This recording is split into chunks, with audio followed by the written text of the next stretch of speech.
Chers téléspectateurs, bonjour. Un grand bonjour et un joyeux bonjour. Heureux de vous retrouver et de nous retrouver ensemble autour de ces études sur le Notre Père. La semaine dernière, nous nous étions laissés avec une question pleine de sens, à savoir pourquoi dans le Notre Père, Dieu nous invite-t-il, nous pécheurs, à considérer d'abord sa personne pour nous approcher de lui. Pourquoi est-ce qu'il faut chercher d'abord sa personne, l'adorer lui seul, alors que nous qui sommes et nous nous sentons si indignes, nous n'arrivons quelquefois même pas à oser les yeux, nous n'arrivons pas à dire mais je vais lever les yeux vers ce Dieu si grand. Nous avions considéré dans un premier temps les divers parcours à notre disposition pour nous approcher de lui. Tant dans l'Ancien Testament, on avait pris l'exemple de la tente de la rencontre, que nos amis juifs appellent le Mishkan, que le Nouveau Testament, avec justement le parcours du Notre Père, et nous avions dit qu'il y a même deux parcours, soit Luc 11, soit Matthieu 6, et qu'ils étaient sensiblement différents. Vu, je dirais, notre réflexe naturel, ce que nous avons envie de faire, je ne sais pas pour vous, mais quand nous nous approchons de Dieu, souvent, à cause de notre état, nous commençons par plaider coupable devant Dieu si réellement nous nous rendons compte de la sainteté et de la grandeur de Dieu. Alors nous avions posé volontairement une question qui était hors de sens, à savoir pourquoi ce Dieu qui dit qu'il veut me laisser de la place, on a vu ça dans une autre émission, veut que je le considère lui d'abord. Sa sainteté, son règne, sa volonté en premier. Alors que moi, je me sens si indigne quand je m'approche de lui et que j'aurais envie de commencer par moi, pardon Seigneur, parce que je suis... Et il dit non, moi d'abord. Pourquoi cela ? Et pour paraphraser Paul dans sa deuxième épître aux Corinthiens, quand Paul dira « mais je parle comme un insensé », je dirais, et là encore comprenez que c'est véritablement une formule extrême, je ne voudrais blesser surtout quiconque, mais est-ce que le Très-Haut serait-il une divinité narcissique et un peu mégalo, vous savez, un peu à l'image de toutes ces divinités grecques ou romaines de l'ancien temps, pour m'obliger à regarder à lui, alors que ma seule envie à moi, c'est d'abord, en quelque part, de me laver dans sa présence. Bien évidemment, la réponse à cette question est à mille lieues de cette interprétation, que Dieu nous garde de jamais approcher même, déjà le simple fait de prononcer ces mots, est pour moi compliqué.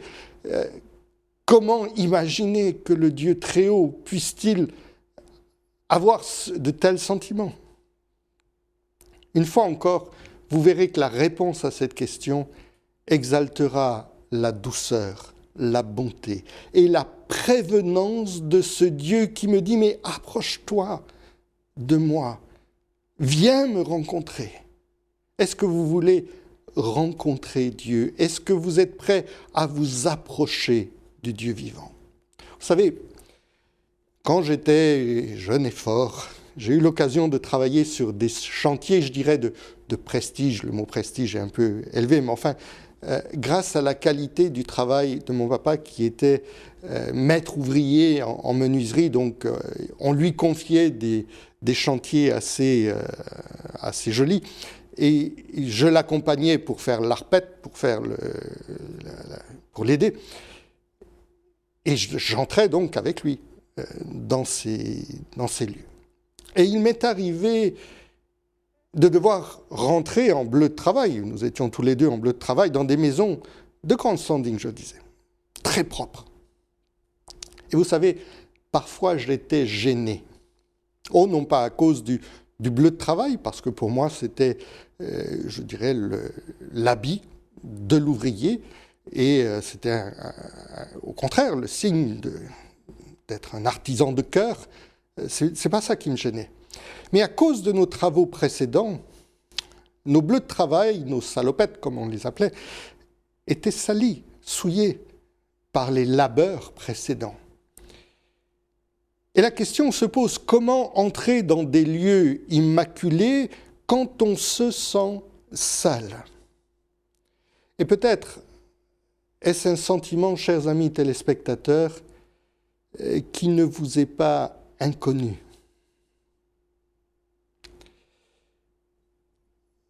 Si la vie, quelquefois, si les circonstances de la vie vous ont blessé, sali, souillé, et quelquefois dans une vie, il peut se passer des choses terribles. Ou quelquefois, ce sera au travers de vos choix, des choix qui n'ont pas été ceux qu'ils auraient dû être, des erreurs, des mauvais choix, et vous vous êtes retrouvés dans des situations où vous-même vous êtes plongé, comme dit l'Écriture, dans bien des tourments. Et alors, vous écoutez cette émission, mais vous vous dites, mais comment moi, avec mon passé, comment moi, avec cette souillure, je pourrais m'approcher du Dieu très haut? Mais il va me foudroyer sur place. Et vous savez, je vais vous dire une chose. L'Écriture répond à cette question.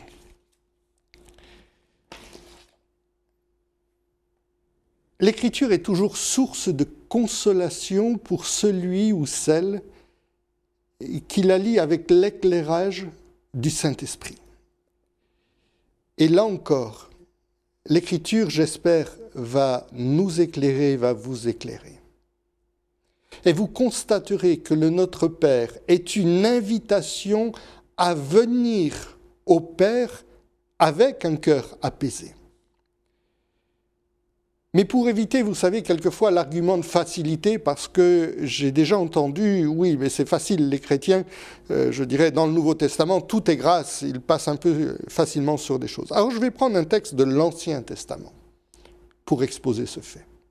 Nous allons aller dans un livre qui s'appelle le livre du prophète Zacharie, au chapitre 3 et au verset 1. Alors, le livre de Zacharie a ceci de particulier qui, selon la numérotation des versets, quelquefois change un peu, mais Zacharie, chapitre 3, verset 1, commence « Il me fit voir Josué, le souverain sacrificateur ». Je lis. « Il me fit voir Josué, le souverain sacrificateur, debout devant l'ange de l'Éternel. » Alors, une chose à noter, c'est que le souverain sacrificateur, rappelez-vous, on l'a dit la semaine dernière, c'est le prêtre, celui qui est, je dirais, le Kohen Gadol, celui qui est le plus grand, qui va rentrer une fois par an dans le lieu très saint. C'est-à-dire que vous prenez tous les sacrificateurs qui, normalement, se sanctifient, se purifient, vous prenez le plus grand de tous les sacrificateurs, celui qui marche d'une manière la plus excellente, qui a été nommé par ses pairs souverain sacrificateur, et c'est lui qui se trouve là. Donc Josué, le souverain sacrificateur, est là, debout devant l'ange de l'Éternel. La présence est redoutable.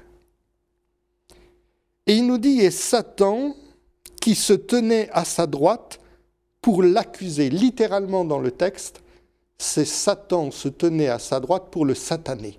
C'est la même racine. Ça veut dire que l'ennemi va véritablement chercher à massacrer, à pointer du doigt, à accuser, puisque Satan est l'accusateur par excellence, chaque faute, chaque chose. Est-ce qu'il va avoir du mal? Pas du tout. Tout d'abord, il nous est dit au verset 3, verset 2, pardon, l'Éternel dit à Satan, que l'Éternel te réprime, Satan, que l'Éternel te réprime, lui qui a choisi Jérusalem? N'est-ce pas là un tison arraché du feu? Et le verset 3, extraordinaire. Or Josué, rappelons-nous, il est souverain sacrificateur. Je dirais, il entre une fois par an et sa sainteté doit être telle, ses vêtements doivent être impeccables, il ne doit pas y avoir la moindre tache, la moindre chose sur ses vêtements pour rentrer dans la présence du Dieu très haut. Et il nous est dit, or Josué était couvert de vêtements sales et il se tenait debout devant l'ange. Ça veut dire que toi qui prétends représenter le peuple, toi qui prétends faire le sacrifice pour le peuple, tu viens devant moi, tu es là devant l'ange de l'Éternel, couvert de vêtements sales. Et il va falloir que je vérifie un jour, parce que je l'ai déjà dit plusieurs fois, mais l'un de nos professeurs d'hébreu nous disait que le mot sale ici, ce n'est pas la petite saleté, c'est véritablement la souillure grave, comme des excréments. Et il est là, vraiment, avec des vêtements qui sentent mauvais, des vêtements sales. Vous laissez quelqu'un rentrer chez vous dans cet état-là? Je ne suis pas sûr. Et là, il est là, debout devant l'ange de l'Éternel. Et voici la miséricorde de Dieu. L'ange, verset 4, prenant la parole, dit à ceux qui étaient devant lui, « ôtez-lui les vêtements sales. » Puis il dit à Josué, « Vois, je t'enlève ton iniquité et je te revêts d'habits de fête. Je dis qu'on mette sur sa tête un turban pur. » Et ils mirent un turban sur sa tête. Et ils lui mirent des vêtements. L'ange de l'Éternel était là.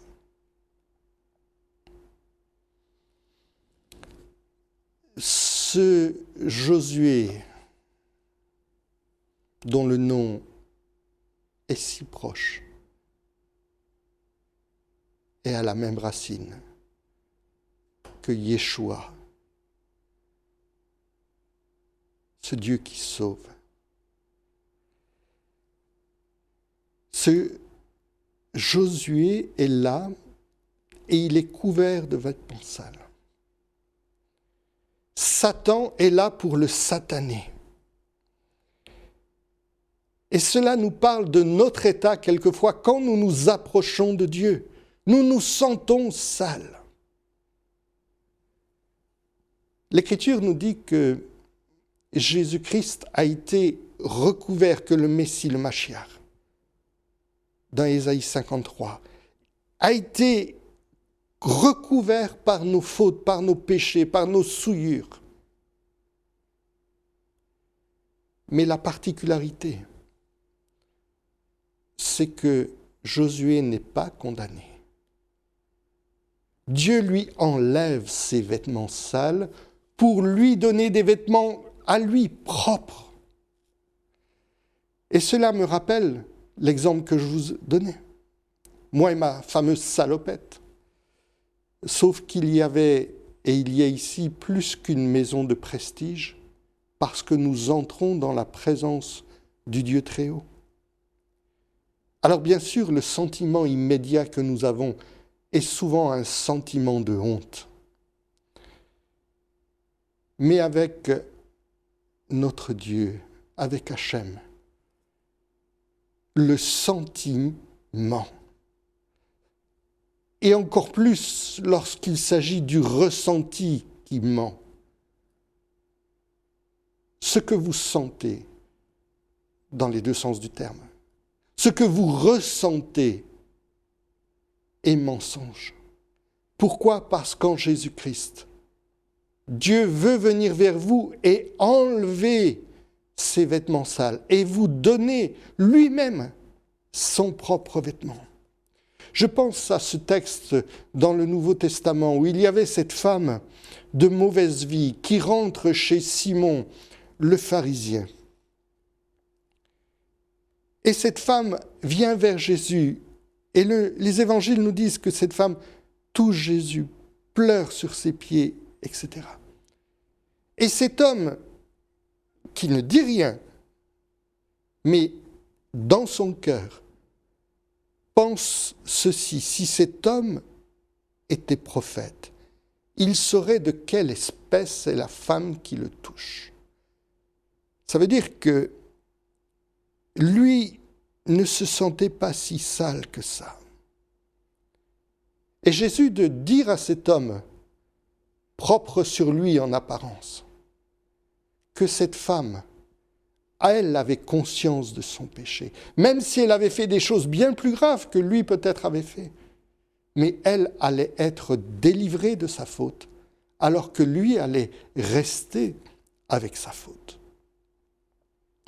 Alors peut-être, vous vous dites, je ne peux m'approcher de la pureté absolue sans immédiatement voir mes vêtements sales. Et malheureusement, tous les jours, mes amis, la vie ici-bas nous salit et vous salit avec des émotions indignes. Pensez ne serait-ce qu'aux conversations au boulot, au bureau.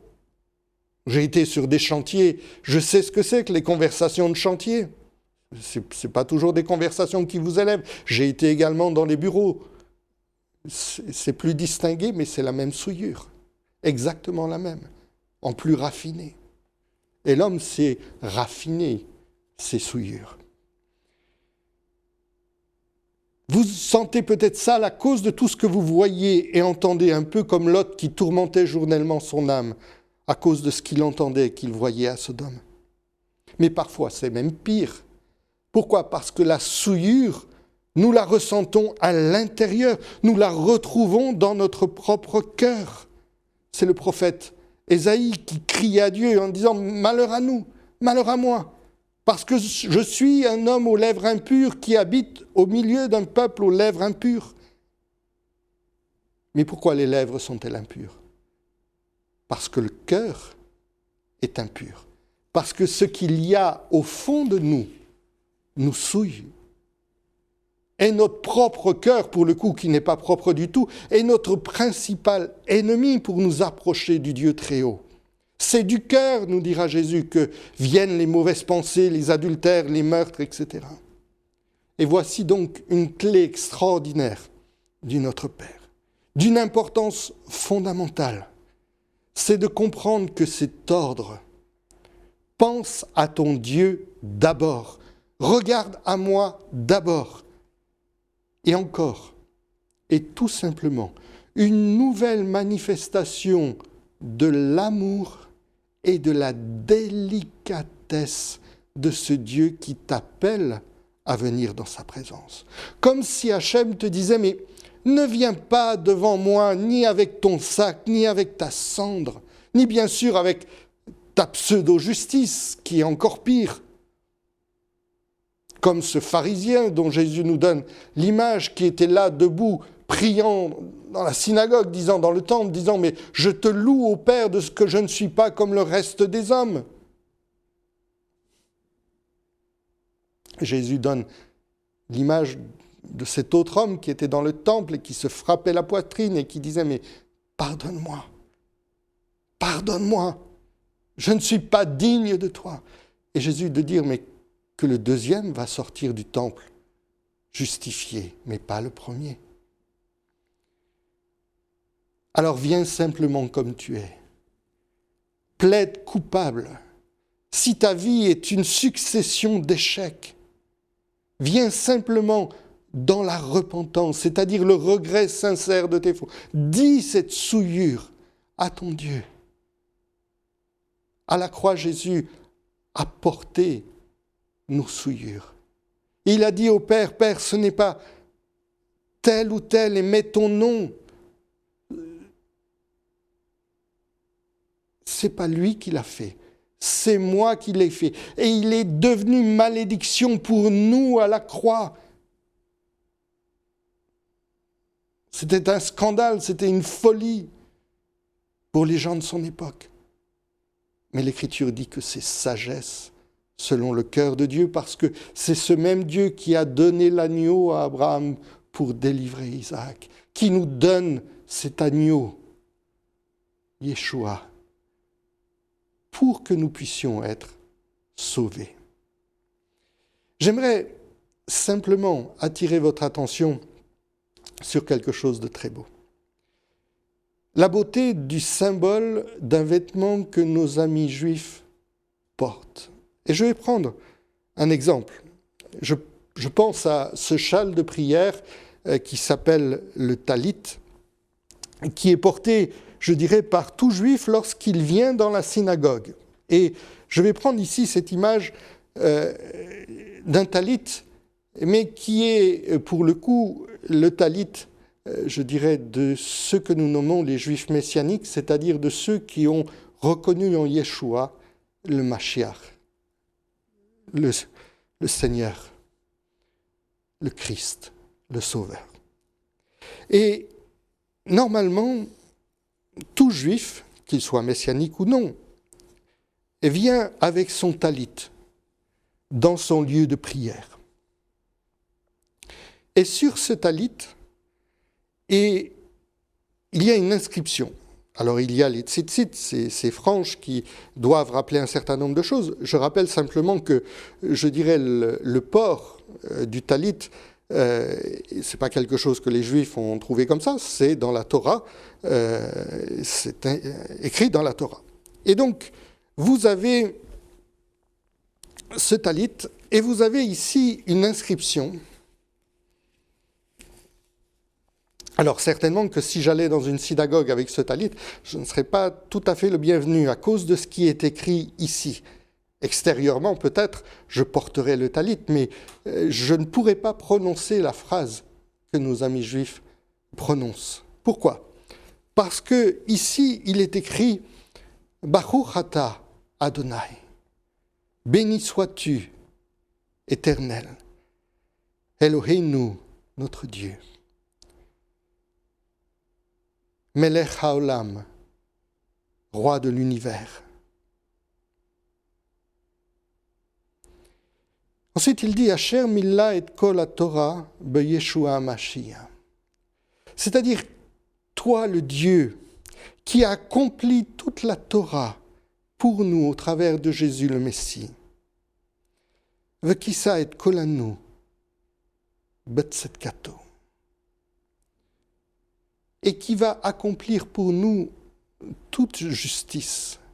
Ça veut dire que lorsque je suis comme je suis, avec mon péché, eh bien, je vais me couvrir, et c'est là le symbole du talit, je vais me couvrir de cette justice qui n'est pas la mienne.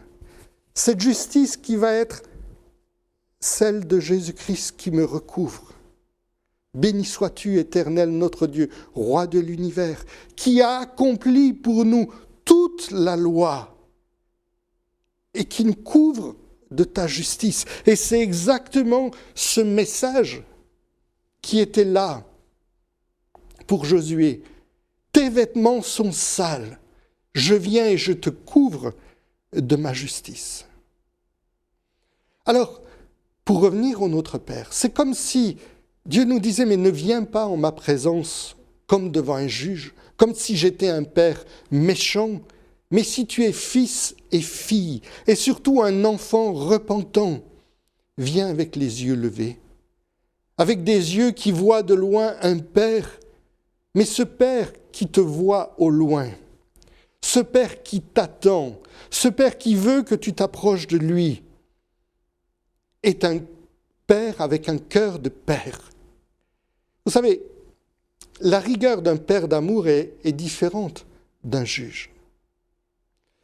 Jacques 4,8 nous dit « Approchez-vous de Dieu, il s'approchera de vous ». Il faut que nous voulions nous approcher de Dieu. Nettoyez vos mains, les mains. Purifiez vos cœurs, hommes irrésolus. C'est-à-dire, ayez une volonté sincère de t'approcher de Dieu. Mais ce Père qui vous attend sur ce chemin, rappelez-vous, dans l'évangile de Luc, il est parlé du fils prodigue. Avez-vous réalisé que ce père, c'est un père juif qui attend un fils juif? Ça veut dire que très certainement, ce père qui était là au bord du chemin et qui attendait son fils, qui le cherchait, était en prière à ce moment-là. Et il portait certainement non seulement le talit, mais il portait également les téphilim. Et là encore, il faut comprendre. Vous avez peut-être à l'image, je dirais, ces téphilim qui vont vous être montrés. Cette petite boîte noire que nos amis juifs mettent sur la tête et sur le biceps, entouré de lanières. Et là encore, c'est une prescription de la Torah. Quelle est cette explication? Pourquoi est-ce qu'ils font ça? Pourquoi surtout Dieu a-t-il demandé de mettre ce symbole? Alors, on sait très bien qu'il y a un sens imagé qui va être, je dirais, traduit dans les faits par cette petite boîte. Laissez-moi simplement vous donner une des explications, c'est beaucoup plus complexe que ça. Mais cette petite boîte, elle est carrée, comme le Saint des Saints est carré. Il y a 6 faces, le haut, le bas, la droite, la gauche, devant et derrière. Ça veut dire que c'est les 6 aspects de cette matérialité, de ce monde dans lequel nous vivons, le monde de la matérialité. Remarquez également une chose, c'est que nous-mêmes, nous sommes attachés par les pieds à cette terre. Jésus dira à Pierre, mais si je ne te lave les pieds, tu ne peux pas avoir part avec moi. Pierre va vouloir qu'il lui lave tout le corps. Il dit non, Jésus va dire juste les pieds. Pourquoi? Parce que ses pieds touchent la terre. Est-ce que vous avez remarqué une chose? C'est que nous avons 2 instruments pour produire la vie, 2 parties. La bouche, qui va pouvoir créer, parler, produire la vie, et une autre partie, plus au sud, qui va être également un instrument de vie. Et nous avons nos mains qui se tendent vers le ciel en disant « Mais Seigneur, je tends les mains vers toi », avec la bouche qui va dire. Et puis nous avons de l'autre côté des jambes qui touchent cette terre. Et d'autres désirs qui vont être beaucoup plus terrestres. Pourquoi cette petite boîte sur le front? Eh bien, simplement, je dirais, nos amis juifs vont nous dire que je dois transcender cette matérialité. Quand je m'approche d'Hachem, quand je m'approche de Dieu, je vais dépasser cette matérialité pour penser aux choses d'en haut. Mais ce n'est pas juste sur le front, c'est également sur le biceps. C'est pourquoi sur le biceps? Parce que c'est le sens de la force. Mais cela va encore beaucoup plus loin, parce que le bras gauche, c'est également, dans la tradition juive, le bras de la rigueur. Le droit, c'est la miséricorde. Le gauche, c'est la rigueur. Ça veut dire quoi?